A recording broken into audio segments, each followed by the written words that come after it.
what I eaten today. I am again eating and it's now 12 weeks since I did my cutting phase. I think it's been a while since you've actually seen what I ate, because I think the last one we did, I was just getting calories up. So I believe I was around 3,000 calories, and people are like, how do you eat so little and you're massing? Well, it will go up, and so it is up, and we're now around 4,300 calories on my training days. Today is a training day. Non-train days around 3,500 calories, and yeah, that is quite a bit of shift, but you have to realize I do train for about an hour and a half, which sometimes by the time we get into the gym, and it's like 2 hours since we're in there, so it actually is quite a longer sessions that I do. Hit a bodyweight high today. I was 250.2, so this has been the heaviest since my last peak high, which was 260. Did the mini cut, came down all the way to 235, and then decided not to compete, so now we're back to 250. We'll go with meal by meal today, explain why I do eat what I eat. And for meal one, this is my quote-unquote breakfast, and do 280 grams of egg beater. I like egg beater because of the consistency.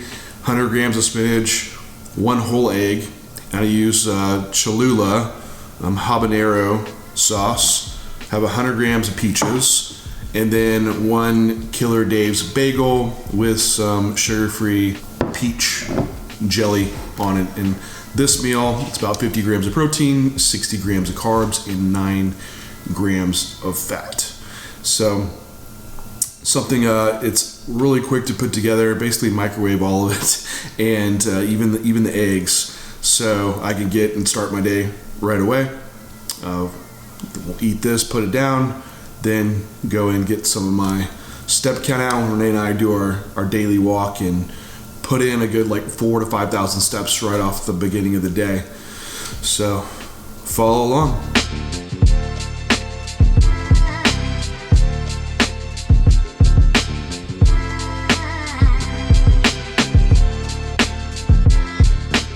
Right, meal two. So this is my pre-workout meal. So it's been about 3 hours since meal one.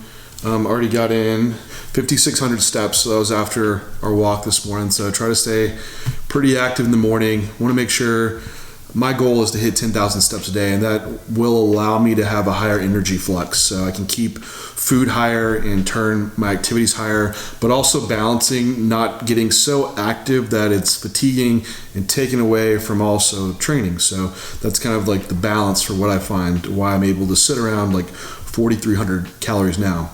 For this meal being my pre-workout meal, I do go for mainly just like a wet type cereal based. So I just do oatmeal. This is 90 grams of oats. Then I do 2 scoops of Animal Whey, it was 70 grams. Cinnamon bun is my favorite flavor for mixing in stuff. Then I also do Killer Dave's English muffin, and use it to dip into my oats. And this has just been a preference thing that I've carried on since the fat loss phase. Mainly is I really like oats. It's a preference thing. I know some people would say like, well, that's really high fiber before you train. And you have to remember, like in an off-season phase, like you're not even glycogen depleted at all. So going into training, like the idea here is this meal is not needed to fuel training per se. Just need a constant amount of protein, carbs, fats, just to meet my total goals for the day, but also this meal to not cause any digestive issues while I'm in the gym. And this does it for me. I can eat this and have zero issues whether I'm training legs or anything else. And know like it's 11:30 now, so usually we'll be gone for about 2.5 hours. So it's even though this has like some fat, a little bit of fats in it, some fiber in it, it actually works out well because it is more sustained and a little bit slower digesting than something like if I was just to drink a shake alone. So we'll have this meal down, be in the gym about 45 minutes, and get to my training session. Carb-wise, it's about 100 grams of carbs for this meal, 50 grams of protein, and almost 10 grams of fat.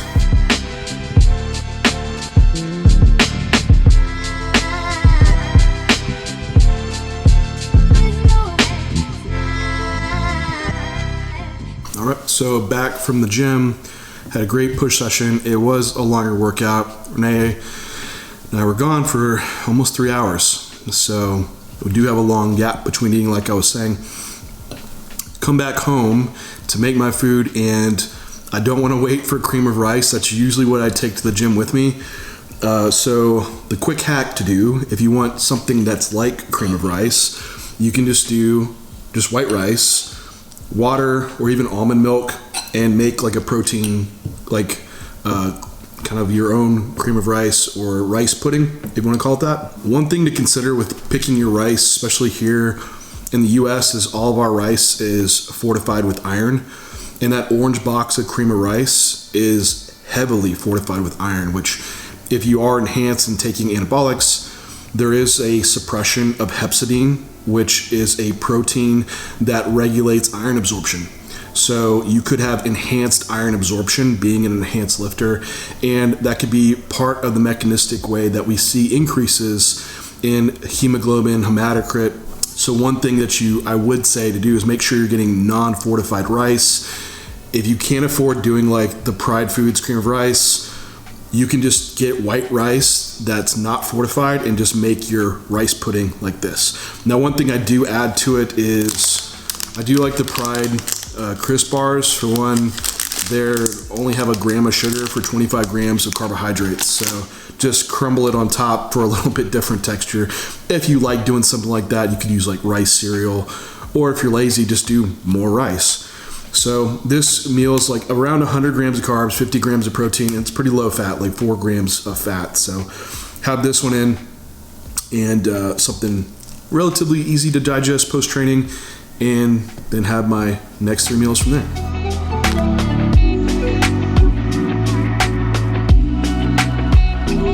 Right, so here is my meal 4.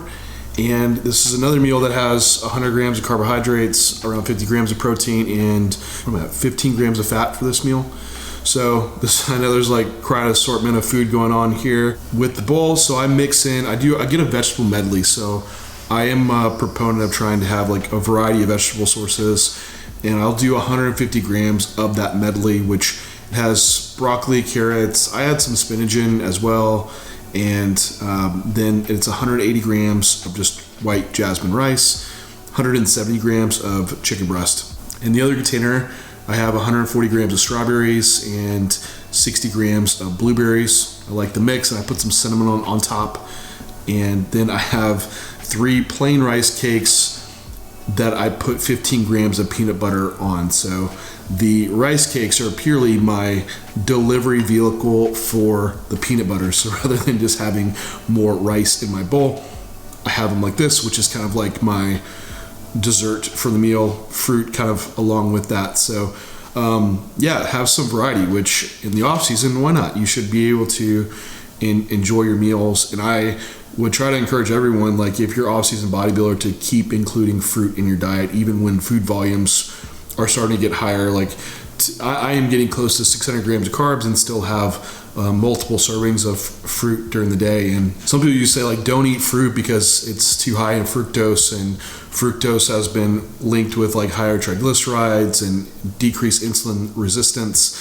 And you don't really see those occurring until intakes that are 100 to 150 grams, 50 to 100 grams of fructose per day, which, to give you some context, only like 50% of fruit is fructose. So in like 10 grams of carbohydrate in these strawberries, only about 5 grams of that is fructose. So you're gonna have to eat a lot of fructose.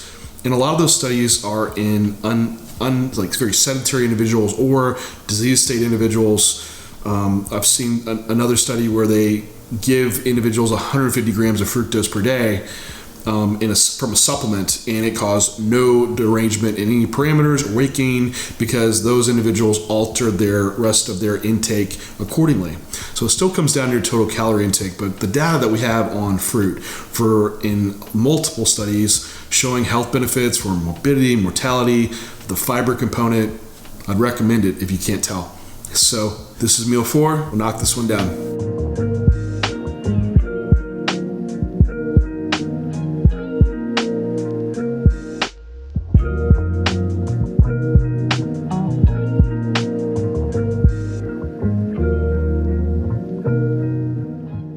right, so moving on to my fifth meal.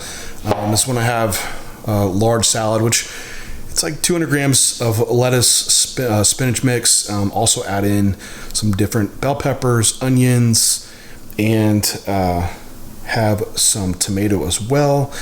And also 2 garlic cloves minced into it. I do put 140 grams of rice in there and also 170 grams of chicken. Then still have, again, strawberries and blueberries again, same amounts from earlier, so 200 grams of fruit total. And I still have, again, 3 rice cakes and 15 grams of peanut butter, using Skippy for that. And the salads, I'll continue for a lot of off-season. And it's a thing that I've been doing since, I think, 2 years ago on prep. I picked them up and really like them, so just kept them in. If food volume keeps getting higher, they'll definitely reduce in size. But for now, they're very manageable and I enjoy them. And if you haven't tried G. Hugh's Polynesian sauce, that's a great one to put on your salads. The garlic cloves give a pretty nice aspect too, taste-wise. Also, garlic, man, has some great properties about it. For many people know it contains allicin, but it has antioxidant effects, anti-inflammatory effects, some modest lipid lowering and triglyceride impacts as well. Also lowering inflammatory markers like CRP. Of course, it has kind of low bioavailability as far as like the whole clove goes. It's what a lot of times you supplement with something like kyolic, so you get like aged garlic extract. But nonetheless, in there too.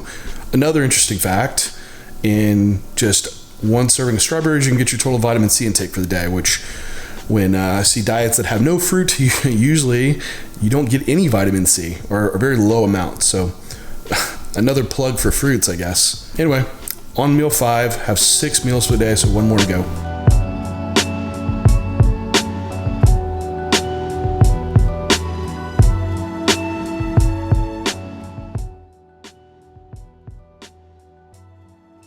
All right, so last meal, meal 6. This has like been my dessert every night for like probably the past 2 years too. It's a protein cake made of oat flour. So we grind up oat powder, use some baking powder, some stevia. Also, there is like 30 grams of egg white, 30 grams of pumpkin in it, and chocolate whey. And so cook that in the microwave for about 3 minutes, and it comes into like kind of a puffed up cake. I top it with peanut butter and Pride Foods butter. The chocolate one is pretty killer. And then I do another scoop of whey just in a protein shake with 100 grams of peaches and some unsweetened cashew milk. And so this all totals up to 72 grams of carbs, again around 50 grams of protein and 20 grams of fat. And interesting fact, question for y'all, is pumpkin a fruit or vegetable? Just yell it out. And you might be wrong.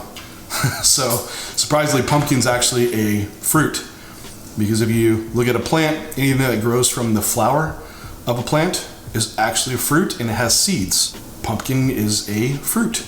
So is squash, for that matter. Just like, and then all the other parts of the plant would be the vegetable. There's chocolate in here. How about the cacao bean? Is it a bean? It comes from a plant. It's actually a seed. It's part of the fruit. So you're probably like, hell no, John. Pumpkin is a vegetable. You can argue as much as you want on that. So anyway, total macros for the day came to 4,300 calories, 330 grams of protein, 580 grams of carbs, and right around 75 grams of fat. So that's where the current intake is at. Any questions on any weird stuff you think I eat today, or just anything nutrition related, leave them down below. And thanks guys for watching.